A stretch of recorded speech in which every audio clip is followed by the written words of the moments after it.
confident decision-making and problem-solving. As you work on rebuilding your confidence, there's no better place to hone your skills than learning to make decisions and solving the inevitable problems life throws your way.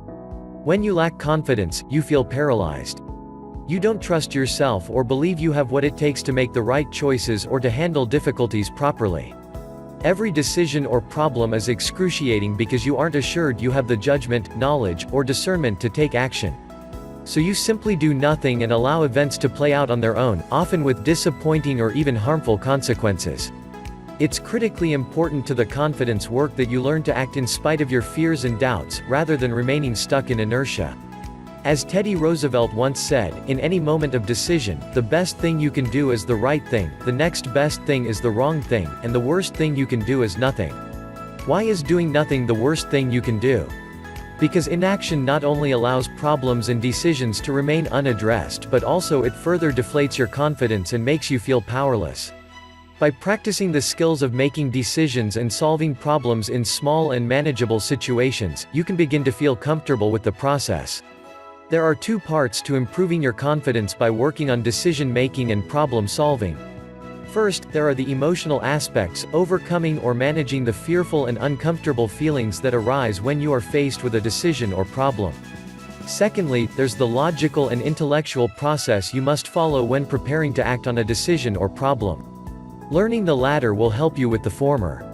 As you rely on your logic, judgment, and time-tested processes for evaluating problems and choices, you'll feel more secure that you're taking corrective action with whatever situation arises in your life. With practice, you'll become increasingly adept at dealing with problems and decisions, and even when situations don't turn out as you might hope, you'll feel confident you did your best, and that you have the courage to take action in the future. Here are some steps to take before you make any large or small decisions. 1. Define your values and personal operating system before you are faced with decisions.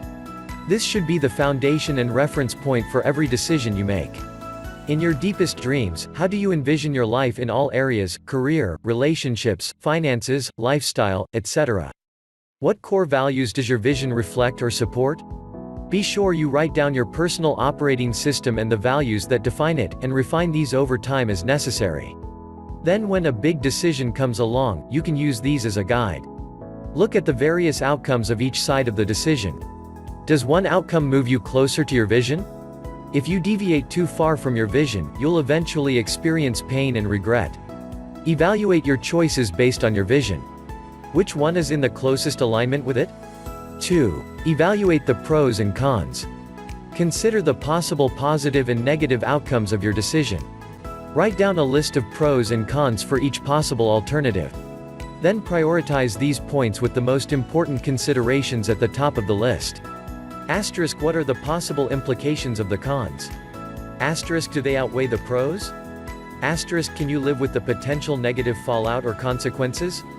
Asterisk, what could you do to mitigate the fallout? If you have a big decision that involves many smaller decisions, follow this pros and cons process for each of these decisions. 3. Seek guidance and feedback. Carefully select 2 or 3 trusted friends or advisors whose opinion and judgment you value.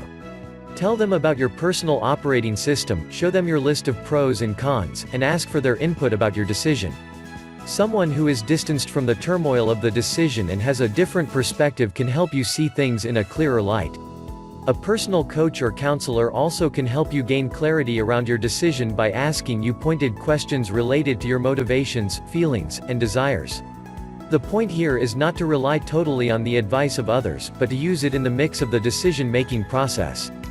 4. Take time for reflection. Allow yourself a few days to sit on the information you have gathered and the ideas that have come up. Visualize yourself in each possible outcome of the decision, thinking about the possible positive and negative implications of each. What feels like the best decision? What does your intuition tell you when you visualize all possible outcomes? 5. Set a reasonable and public deadline. After you've gone through this decision-making process, you must take action. Set a reasonable deadline for yourself and announce it publicly. Even if you aren't completely certain, make a decision. It is rare when you feel 100% sure about any decision, so expect ambiguous feelings. Once you have done the work, honored your vision, examined the pros and cons, and sought guidance, make your choice, take the leap and don't look back. There are millions of paths we can take in a lifetime, all leading to different opportunities and potential consequences. You won't have a guarantee, but you don't need one.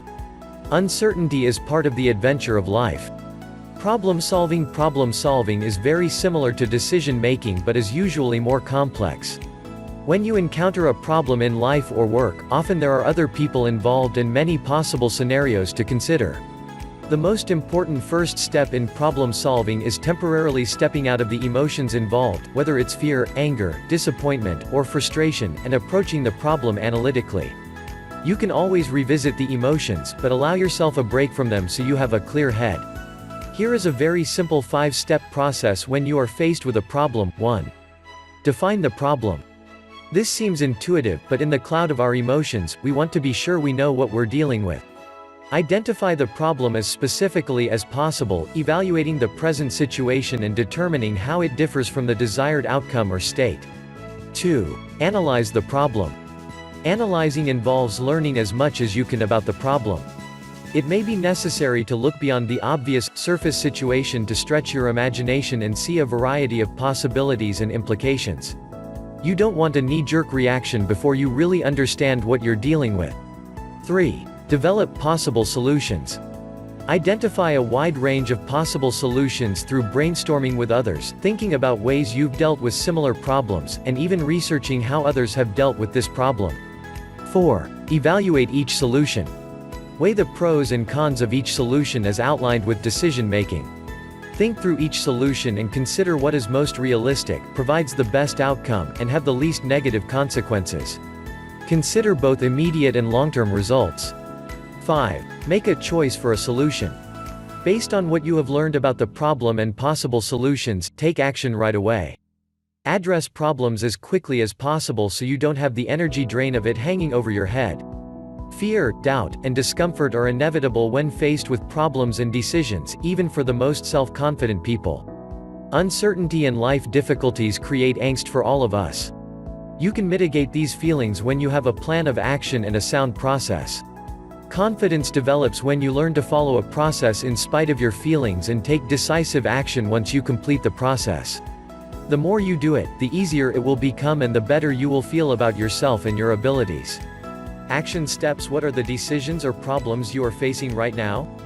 Write them down in order of most concerning to least concerning. Begin taking action on each of these decisions and problems by following the steps outlined in this chapter. Once you complete the process for each decision or problem, set a date for taking action and mark it on your calendar. For accountability, tell someone you trust about your plans and your action date.